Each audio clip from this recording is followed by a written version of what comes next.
أكد الرئيس الأمريكي جو بايدن اليوم إمكانية قيامه بزيارة للسعودية، الأمر الذي يشكل تغييرا كبيرا في موقفه، بعد أن وعد سابقا بمعاملة المملكة كدولة منبوذة حسب ما نقلته قناة الحرة. وقال بايدن للصحفيين: لست أعلم بدقة موعد زيارتي، هناك إمكانية أن ألتقي الإسرائيليين ومسؤولين في بعض الدول العربية السعودية، ستكون ضمن الجولة إذا قمنا بها، ولكن ليس لدي خطط مباشرة حتى الآن. وأضاف بايدن: لم أغير موقفي من حقوق الإنسان في السعودية، ولكن منصبي يحتم علي التحرك لدعم السلام في الشرق الأوسط.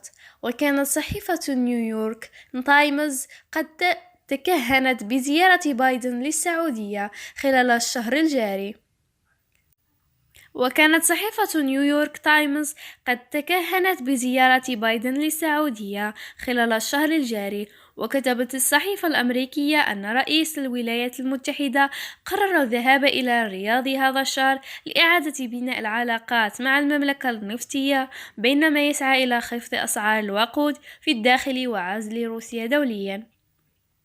وأوضحت أنه لم يتم بعد تأكيد التفاصيل اللوجستية والجدول الزمني، لكن الزيارة ستضاف إلى رحلة من المقرر أساسا أن يقوم بها في نهاية يونيو إلى إسرائيل وألمانيا لحضور قمة مجموعة السبع وإسبانيا للمشاركة في قمة حلف شمال الأطلسي ناتو.